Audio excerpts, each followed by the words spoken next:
ये सुना है कि बहुत घोर अंधेरी होगी।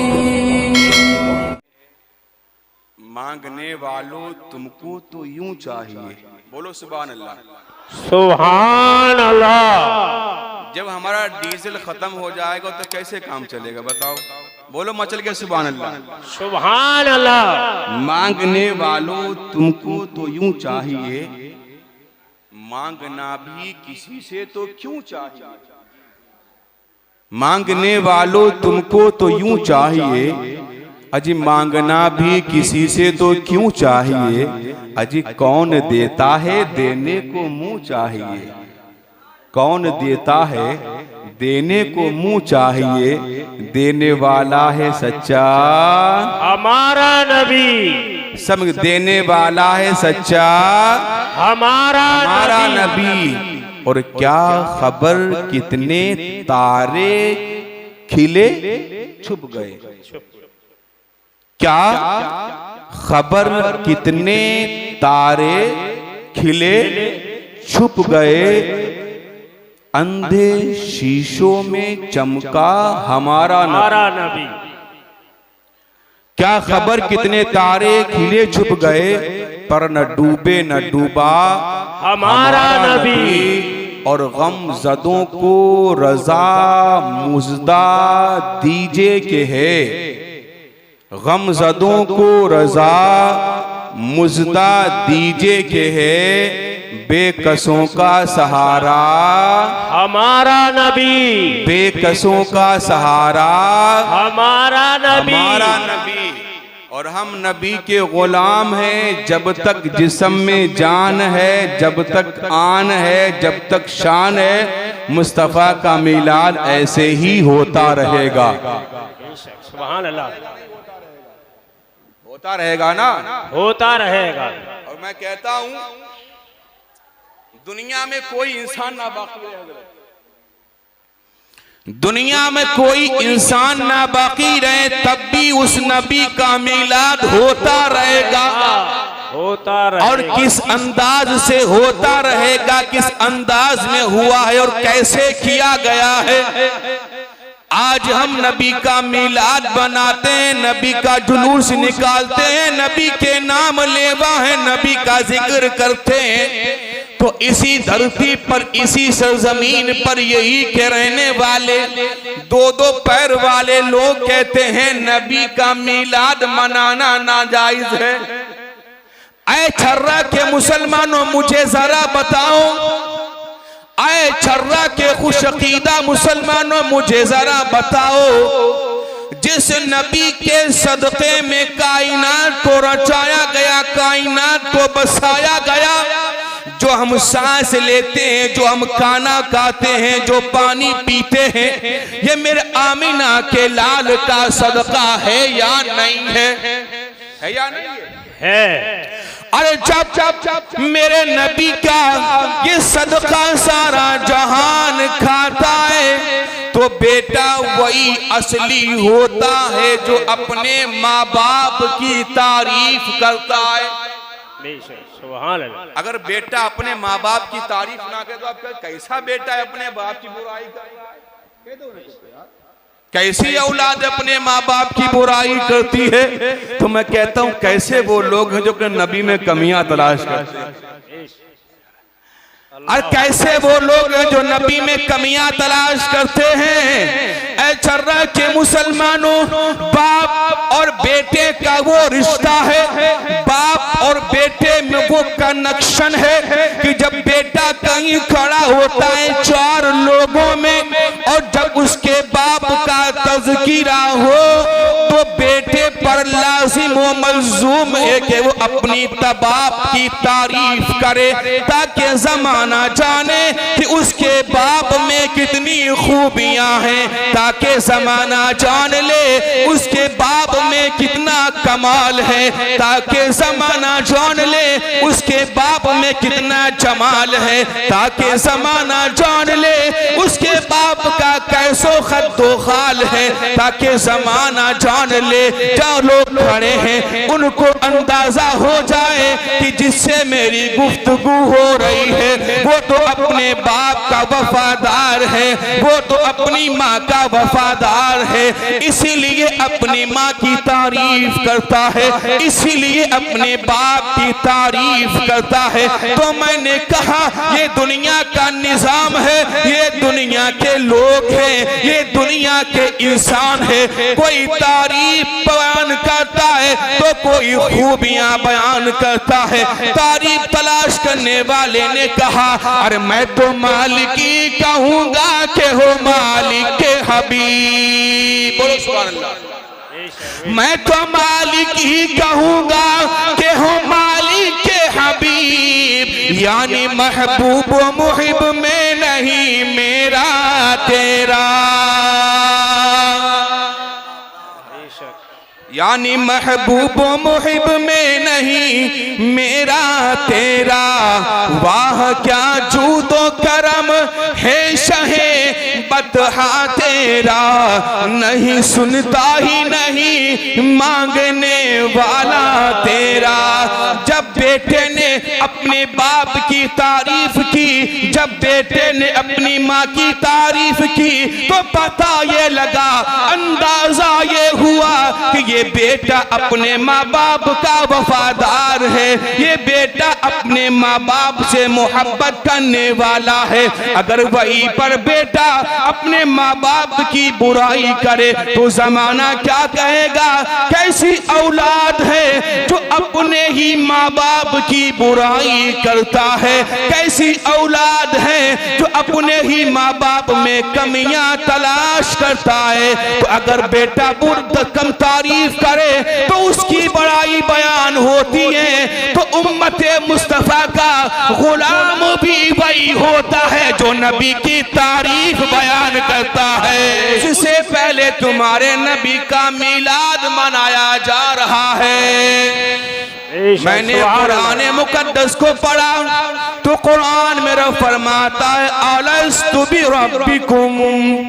वजह क्या हुई, वजह तस्मिया क्या है कि अल्लाह तबारक व तआला ने आलमे अरवाह में तमाम रूहों को इकट्ठा किया और आलमे अरवाह में एक जलसा नहीं बल्कि 2 जलसे हुए। तो एक नहीं 2 जलसे, एक जलसा तौहीद का हुआ और दूसरा जलसा नबी की रिसालत का हुआ। सुभान अल्लाह। जब जलसा हुआ तौहीद का, इस तौहीद वाले जलसे में, इस तौहीद वाले जलसे में मोमिन की रूह को भी बुलाया गया। इस तौहीद वाले जलसे में नबी की रूहों को भी बुलाया गया। इस तौहीद वाले जलसे में रसूलों की रूहों को भी बुलाया गया। इस तौहीद वाले जलसे में मोमिन की रूह को भी इकट्ठा किया गया। इस तौहीद वाले जलसे में गौस की रूह को भी बुलाया गया। इस तौहीद वाले जलसे में कुतुब की रूह को भी बुलाया गया। इस तौहीद वाले जलसे में अब्दाल की रूह को भी बुलाया गया। इस तौहीद वाले जलसे में मुतकल्लिमीन की रूहों को भी बुलाया गया। इस तौहीद वाले जलसे में उमैया की रूह को भी बुलाया गया। इस तौहीद वाले जलसे में अबू जहल की रूह को भी बुलाया गया। इस तौहीद वाले जलसे में अबू लहब की रूह को भी बुलाया गया। इस तौहीद वाले जलसे में मोमिन भी है, मुनाफिक भी है, रसूल भी है, नबी भी है, कुतुब भी है, अब्दाल भी है, हत्ता के सबको बुलाया गया। और बुलाने के बाद में रब ने फरमाया अलस्तु बिरब्बिकुम, ऐ रूहो मुझे बताओ क्या मैं तुम्हारा रब नहीं हूं? क्या मैं तुम्हारा रब नहीं हूं? हाय हाय हाय, बोलो सुभान अल्लाह। बोलो मचल के या रसूल अल्लाह। या रसूल अल्लाह। जो जा रहे हैं वो परेशानी में जा रहे हैं, ठीक आ जाएंगे, ठीक, जो जा रहे हैं परेशानी में जा रहे हैं, मगर नबी के गुलाम चाहे थोड़े हो मगर पोढ़े हो। नबी के गुलाम चाहे थोड़े हो मगर पोढ़े हो। सबकी रूहों को बुलाया गया। अरे मेरा नबी वो है, तुम्हारा नबी वो है, इमामुल अंबिया वो है, जिनके माथे पर शफाअत का सहरा है। जब मैदाने महशर कायम होगा, जब हश्र बपा होगा, हर एक परेशान होगा, हर एक के चेहरे पर परेशानी के असरात दिखाई दे रहे होंगे। यहाँ तक के अंबिया भी परेशान होंगे, रसूल भी परेशान होंगे। उस वक्त सबको उम्मीदें लगी होंगी कि इस मुसीबत के आलम में, इस परेशानी के आलम में, इस तकलीफ के आलम में कोई हमारी मदद करने वाला आ जाए। इस परेशानी के आलम में हमें कोई इंसाफ दिलाने वाला आ जाए। इस मुसीबत की घड़ी में इस मुसीबत से कोई निजात दिलाने वाला आ जाए। सबकी निगाहें टिकी होंगी, सबकी निगाहें मुंतजिर होंगी, सबकी निगाहें अपने आसरे को देख रही होंगी, सबकी निगाहें एक दूसरे को देख करके परेशान हो रही होंगी और कह रही होंगी अब तो कोई मुसीबत में काम आने वाला चाहिए, अब तो कोई ऐसा चाहिए जो मुसीबत को टालने वाला हो। तमाम अहले महशर जाएंगे हज़रत आदम अलैहिस्सलाम के पास और जाने के बाद कहेंगे आए आदम अलैहिस्सलाम, आप अल्लाह के पैगंबर हैं, आप हमारे बाप हैं, हम आपकी औलाद हैं। हमारे चेहरे को देखिए, चेहरों पे निगाह दौड़ाइए, हमारे चेहरे उतर चुके हैं, मुरझा चुके हैं, रोते रोते आंखों में खड्डे पड़ चुके हैं। और आदम अलैहिस्सलाम हमारी मदद फरमा दीजिए, आप तो हमारे बाप हैं और बाप कोई भी हो अपनी औलाद को मुसीबत में नहीं देख सकता, अपनी औलाद को परेशानी में नहीं देख सकता है। तो आदम अलैहिस्सलाम कहेंगे मैं तुम्हारे काम नहीं आ सकता हूँ, इज़हबू इला गैरी, तुम किसी और के पास चले जाओ। अल मुख्तसर, ये तमाम उम्मत दूसरे नबियों के पास जाएगी। आखिर में जाते जाते एक मसला पेश आएगा, का कोई तुम्हारे काम आने वाला है तो वो मदीने के ताजदार हैं। सुभान अल्लाह, सुभान अल्लाह। तो वो कौन है? इमामुल अंबिया हैं। तुम्हारा कोई बेड़ा पार लगा सकता है तो वो रसूलों का रसूल है। तुम्हारी कोई किश्ती पार लगा सकता है तो वो इमामुल अंबिया है। उसके बाद सबने कहा होगा इज़हबू इला गैरी, तुम किसी और के पास चले जाओ, तुम कहीं और चले जाओ। तब एक चेहरा नमूदार होगा, चमकीला चेहरा होगा, रोशन चेहरा होगा, जिसके नूर की शुआएं बिखर रही होंगी, जिससे अहले महशर देख लेंगे और पहचान लेंगे अगर कोई काम आने वाला है तो यही चेहरे वाला काम आने वाला है, अगर कोई मुसीबत को टालने वाला है तो ये नूरानी चेहरे वाला काम आने वाला है। सबने धुतकार दिया होगा, सबने ललकार दिया होगा, सब कह रहे होंगे इज़हबू इला गैरी। तुम्हारा नबी कह रहा होगा अना लहा, मेरे पास आ जाओ, मैं तुम्हारी मुसीबत को टाल दूंगा। सुभान अल्लाह। तो नारे तकबीर, नारे रिसालत, मसलके आला हजरत, जश्न ईद मिलादुल नबी। हज़रत इमामुल अंबिया वहाँ भी काम आएंगे, मगर जो अहले महशर जहाँ तौहीद का जलसा था, जहाँ तमाम रूहें मौजूद थी, जब रब ने फरमाया अलस्तु बिरब्बिकुम, क्या मैं तुम्हारा रब नहीं हूं? तमाम रूहें दस्त बस्ता खड़ी हैं। हाय हाय, कोई तो रहनुमाई वाला मिल जाए, कोई तो मदद करने वाला मिल जाए, कोई तो मुसीबत में काम आने वाला मिल जाए। हम जवाब दे तो क्या जवाब दें, हम जवाब दे तो क्या जवाब दें? रब तबारक व तआला ने थोड़ी देर के बाद फिर फरमाया अलस्तु बिरब्बिकुम, मुझे बताओ क्या मैं तुम्हारा रब नहीं हूं? तमाम रूहें खामोश हैं, कोई जवाब नहीं, कोई आंसर नहीं मिलता है। तीसरी बार अल्लाह तबारक व तआला ने फिर फरमाया अलस्तु बिरब्बिकुम, क्या मैं तुम्हारा रब नहीं हूं? अब मुझे बताओ, उस तौहीदी जलसे में हज़रत मूसा अलैहिस्सलाम भी बुलाए गए हैं, हज़रत दाऊद अलैहिस्सलाम भी बुलाए गए हैं, हज़रत ज़करिया अलैहिस्सलाम भी बुलाए गए हैं, हज़रत यहया अलैहिस्सलाम भी बुलाए गए हैं, हज़रत नूह अलैहिस्सलाम भी बुलाए गए हैं, हज़रत सुलेमान अलैहिस्सलाम भी बुलाए गए हैं, हज़रत जलीस अलैहिस्सलाम भी बुलाए गए हैं, हज़रत शीस अलैहिस्सलाम भी बुलाए गए हैं, हज़रत आदम अलैहिस्सलाम भी बुलाए गए हैं। तमाम रूहें इंतजार कर रहे हैं कोई आवाज देने वाला आवाज दे। तो मुफस्सिरीन कहते हैं अलस्तु बिरब्बिकुम अव्वलु मन क़ाला बला वहुवा रूहु मुहम्मदिन। तमाम कोई काम न आया तो सबसे पहले जो रूह बोली, जो सबसे पहली रूह बोली, वो पता किसकी रूह थी?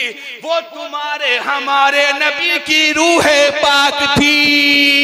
बेशक बेशक, सुभान अल्लाह। तो अंबिया भी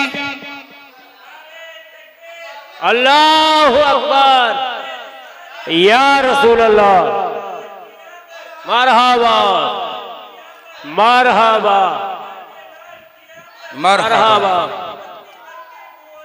या रसूल या रसूल। अल्लाहु अकबर। तो जब तमाम रूहों से पूछा गया तो किसी रूह ने जवाब न दिया। तब आमीना के लाल बोले भला क्यों नहीं, तू ही तो मेरा रब है। जब नबी ने कहा तू मेरा रब है तो मूसा अलैहिस्सलाम ने कहा तू ही मेरा रब है, दाऊद अलैहिस्सलाम ने कहा तू ही मेरा रब है, शीस अलैहिस्सलाम ने कहा तू ही मेरा रब है, हज़रत ज़करिया ने कहा तू ही मेरा रब है। तो पता क्या लगा, जहां पर बिगड़ती है जब कोई बनाने वाला ना हो तो इमामुल अंबिया बनाने के लिए आ जाते हैं। सुभान अल्लाह, सुभान अल्लाह। वाला होना चाहिए। ये था तौहीदी जलसा। हम जो जलसा करते हैं ये शिर्क व बिदअत नहीं है।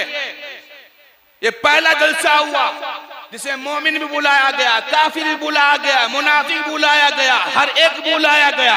कुतुब भी है, अब्दाल भी है, नबी भी है, रसूल भी है, वली भी है, हर कोई बुलाया गया। मगर रब तबारक व तआला ने कहा नहीं, एक जलसे से काम नहीं, दूसरा और होना चाहिए। बोलो सुभान अल्लाह, सुभान अल्लाह। रब तबारक व तआला ने कहा ऐ तमाम रूहों, अब फिर से जमा हो जाओ, फिर से इकट्ठा हो जाओ, फिर से आ जाओ। अब जब दूसरा जलसा हुआ तो इस जलसे में मुनाफिक की रूह को नहीं बुलाया गया, इस जलसे में काफिर की रूह को नहीं बुलाया गया, इस जलसे में मोमिन की रूह को भी नहीं बुलाया गया। इस जलसे में सिर्फ और सिर्फ नबियों की और रसूलों की रूहों को बुलाया गया। सुभान अल्लाह। सिर्फ किसकी रूहें बुलाई गई? नबियों की और रसूलों की। और फिर अपने फरमाया वइद अख़ज़ल्लाहु मीसाक़न नबिय्यीन, ऐ नबियों तुम मुझसे वादा करो क्या रब ने फरमाया? मुझसे वादा करो, तुम मुझसे वादा करो। तमाम रूहें बोली, आए परवरदिगार, हम तुझसे कैसा वादा करें? जब तमाम रूहें बोली, तब परवरदिगार ने कहा, कुम या मोहम्मद, सुभान कुम या मोहम्मद, ऐ मेरे मोहम्मद खड़े हो जाओ, ऐ मेरे मोहम्मद खड़े हो जाओ, खड़े हो जाओ। हज़रत हुजूर सरवरे कायनात को खड़ा किया गया और रूहों से कहा गया, ऐ रूहों, ये नूरानी चेहरे वाले को पहचान लो। सुभान अल्लाह, सुभान अल्लाह। इस बददुआ वाले चेहरे को जान लो, पहचान लो, दिलो दिमाग में बिठा लो। तमाम रूहों ने कहा, ये तो फखरे रसूला है, मगर परवरदिगार तू वादा किस बात का ले रहा है? तो रब ने कहा, ऐ मेरे नबियों, जब ये मेरा नबी, तुम अपनी नबूवत का ऐलान कर चुके हो, तुम अपनी नबूवत की तबलीग कर रहे होगे, और उस वक्त में ये मेरा नबी आ जाए, तो अपनी तबलीग को छोड़ करके मेरे नबी के दीन की तबलीग करना। सुभान अल्लाह, सुभान अल्लाह। और मेरे नबी का जिक्र कलमा पढ़ना। अब पता चला कि जिनको चिढ़ है रसूल पाक के जलसे से, तो पता चला कि जब जलसा हो रब की रुबूबियत, जब जलसा हो खालिक कायनात के एक मानने का, जब जलसा हो परवरदिगार की वहदानियत के इकरार का, तो उसमें सबको बुलाया जाता है। मगर जब जलसा हो नबी की नबूवत का, तो उसमें काफिरों को नहीं बुलाया जाता है। सुभान अल्लाह। नारे तकबीर, नारे रिसालत, मसलके आला हजरत। मगर जब जलसा हो नबी की नबूवत का, तो उसमें खास खास लोगों को बुलाया जाता है। तो पता क्या चला, जब जलसा मनाते हैं जश्न ईद मिलादुन नबी का, तो इसमें वही आता है जो नबी का गुलाम होता है। सुभान अल्लाह, सुभान, बेशक गुलाम होता है, सबको इसमें नहीं बुलाया जाता है। ये तो एक दलील हुई जलसा की। दूसरी उम्दतुल कारी में अल्लामा बदरुद्दीन आइनी ने बड़ी वजाहत के साथ लिखा है। तो खुशी का इजहार क्यों करते हो? उम्दतुल कारी शरह बुखारी में अल्लामा बदरुद्दीन आइनी लिखते हैं कि यमन का बादशाह जिसका नाम था तुब्बे अव्वल, इसी हदीस से खत्म कर रहा हूं, जिसका नाम था तुब्बे अव्वल, जब ये बादशाह यमन से चला, तो इस बादशाह के लाओ लश्कर में 400 बड़े बड़े मुफ्तियान इकराम उलमा फुजला की जमात थी। जब 400 आलिमों की जमात थी, तो ये यमन से चल करके मक्कतुल मुकर्रमा गया। और ये पता हुजूर की पैदाइश से कितने साल पहले की बात है। 100 साल पुरानी बात नहीं है, 200 साल पुरानी बात नहीं है, 300 साल पुरानी बात नहीं है, बल्कि हुजूर की पैदाइश से 1000 साल पहले नबी का मिलाद होता था। सुभान अल्लाह, सुभान अल्लाह। जब ये काफिला मक्कतुल मुकर्रमा में आया और आने के बाद में इसने खाने काबा की जियारत की, और जियारत करने के बाद जब काफिला वापस हुआ, तो जो तौरात के आलिम थे उसकी जमात में, जो इंजील के आलिम थे तुब्बे अव्वल की जमात में, जब ये काफिला वापसी में जहां आज मदीना बसा हुआ है, इस जमीन पर पहुंचते हैं, पहुंचते पहुंचते शाम हो जाती है। जब शाम का वक्त हुआ तो तुब्बे अव्वल ने कहा हम सफर करके थक चुके हैं, लिहाजा कुछ आराम कर लिया जाए। जब ये काफिला आराम करने के लिए ठहर जाता है तो जब सुबह होती है, अब काफिले के चलने की तैयारी शुरू होती है।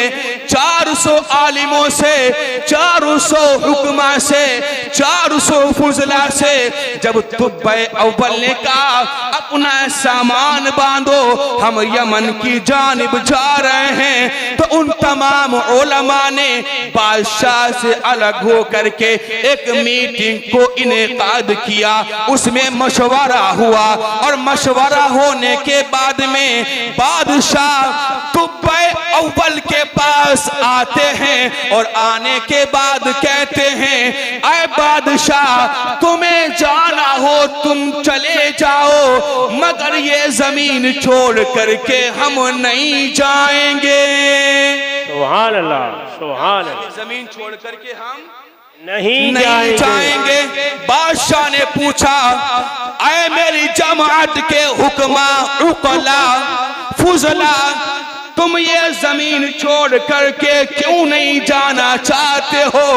तो उन आलिमों ने कहा इस जमीन से मैंने किताबों में पढ़ा है कि इस जमीन पर मक्के से हिजरत करके इमामुल अंबिया आएंगे। सुभान अल्लाह। इस जमीन पर हिजरत करके इमामुल अंबिया आएंगे, लिहाजा हम यही रहकर उस नबी का इंतजार करेंगे ताकि उस नबी से हमारी मुलाकात हो जाए। तुब्बे अव्वल ने कहा ऐसी बात है तो उस नबी से तुम ही प्यार नहीं करते हो, बल्कि मैं भी उस नबी से प्यार करता हूँ। ये जिंदगी उस नबी पे अभी से निसार करता हूँ। तुब्बे अव्वल ने क्या किया? 400 बांदियों को खरीदा और खरीदने के बाद में उनको आजाद किया। आजाद करने के बाद में उन आलिमों से निकाह किया और निकाह करने के बाद में वहां पे बसाया और बादशाह ने हुक्म दिया कि यमन जाओ और यमन से मेरा सारा खजाना उठा करके यहाँ ले आओ। कहाँ लाओ? यहाँ बसा हुआ है, सारा खजाना यहाँ ले करके आओ। खजाना लाया गया और लाने के बाद में बादशाह ने कहा सबके मकानों को बनाया जाए। अब उस जगह पर 400 मकान बनाए गए। सुभान अल्लाह। कितने मकान बनाए गए? 400। किस लिए बनाए जा रहे हैं? कि नबी आएंगे, नबी आएंगे, अभी से इंतजार हो रहा है। तो पता क्या चला? और नबी की आमद का चर्चा, उनकी पैदाइश की खुशी में खर्चा अभी से नहीं बल्कि नबी की पैदाइश से पहले चला आ रहा है। तभी तो बरेली का ताजदार कहता है अजी कौन देता है, देने को मुंह चाहिए, देने वाला है सच्चा हमारा नबी। अब मकानों को बनाया गया, रखा गया। तुब्बे अव्वल ने उन 400 मकानों में 1-2 मंजिल का मकान बनाया। कितनी मंजिल का मकान बनाया? 2 मंजिल का मकान बनाया जो सबसे ऊंचा था। पूछा गया इन 400 मकानों में यही मकान सबसे ऊंचा क्यों बनाया गया? तब तुब्बे अव्वल ने कहा अरे जो नबी इमामुल अंबिया है उसका मकान भी सबसे ऊंचा होना चाहिए। सुभान अल्लाह, सुभान अल्लाह। रसूल सबसे बड़ा है, जो नबी सबसे बड़ा है तो उसका मकान भी सबसे बड़ा होना चाहिए। मकान तैयार कराए गए। बादशाह ने कहा एक तख्ती लाओ और तख्ती को लाया गया। फिर बादशाह ने कहा सोना पिघलाओ अब सोने को पिघलाया गया। सोने को पिघलाने के बाद में उनमें साफ हरफों से लिखा गया और फिर का अब सोना फिर से पिघलाया जाए। जब सोना पिघलाया गया उस बादशाह ने कहा इस सोने की मुहर इस तख्ती पर लगाई जाए। इस खत पर किसकी मोहर लगाई जाए? सोने की मोहर लगाई जाए। वजीरों ने कहा सोने की मोहर लगाने की जरूरत क्या है? तो बादशाह ने कहा तुम्हें मालूम नहीं है ये मेरा खत कहाँ जाने वाला है?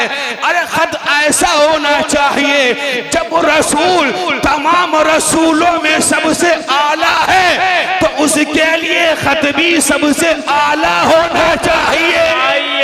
चाहिए। सुभान अल्लाह, सुभान अल्लाह। जो उस जमात का अमीर था उस खत को दिया, कहा अपने नस्ल दर नस्ल, नस्ल दर नस्ल इस खत को आगे बढ़ाते जाना। जब हुजूर यहाँ तशरीफ लाएं तो ये खत मेरे नबी तक पहुंचा देना। जब ये खत नस्ल दर नस्ल, जमाना आ गया हुजूर की पैदाइश का। अब इल्मे गैबे मुस्तफ़ा भी देखना। हुजूर मक्के से, हदीस बड़ी लंबी है मुख्तसर कर रहा हूँ, हुजूर मक्के से आए मदीना की जानिब। अब कुछ लोगों को एतराज होता है तुम लोग या मोहम्मद या रसूलुल्लाह के नारे क्यों लगाते हो, झंडे क्यों लगाते हो? तो या मोहम्मद या रसूलुल्लाह मुस्लिम शरीफ जिल्दे 2 सफ़ा 419 पर है। हते बड़ा साहब ये रसूल रिवायत फरमाते हैं कि जब हुजूर मदीना में तशरीफ लाए फसईद रिजालु वन निसाउ फौकल बुयूत तफर्रका गिलमानु वल खदमु फी तरीक व युनादूना या मोहम्मद या रसूल अल्लाह। मदीने की औरतें और मर्द छतों पे चढ़ गए और वहाँ के गुलाम और बच्चे गलियों में दौड़ दौड़ करके ये नारा लगा रहे थे या मोहम्मद या रसूल अल्लाह। तो जुलूस में किसके नारे लगाते हैं? या मोहम्मद या रसूल अल्लाह, या रसूल अल्लाह के। तो ये भी साबित है मुस्लिम शरीफ से कि नबी का नारा लगाना कोई बिदअत नहीं है बल्कि नबी के सहाबा का तरीका है। सुभान अल्लाह, सुभान अल्लाह। सहाबा का तरीका है। उसके बाद जब हुजूर आए एक खत आया मदीना में, उस मकान में जो मकान तुब्बे अव्वल ने 1000 साल पहले बनवाया था, उस मकान में अबू अयूब अंसारी रहते थे। बोलो सुभान अल्लाह, सुभान अल्लाह, बोलो सुभान अल्लाह मचल के। सुभान अल्लाह। अबू अयूब अंसारी रहते थे। जब हुजूर मक्के में आए ऊंटनी पर सवार हैं, मदीने वालों ने कहा आखिर हुजूर किसके यहाँ तशरीफ ले जाएंगे, किसके यहाँ हुजूर रहेंगे, किसके यहाँ कदम रंजा फरमाएंगे? तो फैसला हुआ कि जिसके दरवाजे पर हुजूर की ऊंटनी बैठ जाएगी हुजूर उसी के घर में आराम फरमा होंगे। हुजूर उसी के घर में आराम फरमा होंगे।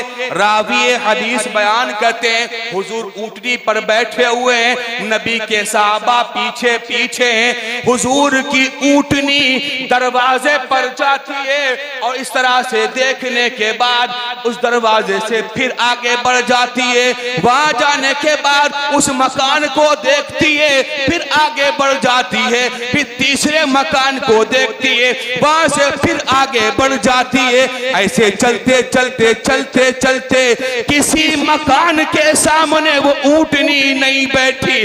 ऊंटनी आकर के उसी 2 मंजिल वाले मकान के सामने बैठ गई। सुभान अल्लाह, सुभान अल्लाह। उस 2 मंजिल वाले मकान के सामने जब ऊंटनी बैठी तब हुजूर ने फरमाया मैं यही ठहरूंगा, क्योंकि हुजूर की आमद के लिए वो घर बनाया गया। हुजूर की आमद के लिए घर तैयार किया गया था। अब जब हुजूर उतरे तो तमाम सहाबा जलवागर हैं। उन्हीं तमाम लोगों में एक शख्स था जिसका नाम था अबू लैला। कभी हुजूर से मुलाकात नहीं हुई है, कभी हुजूर को देखा नहीं है, हुजूर ने कभी उसे नहीं देखा है।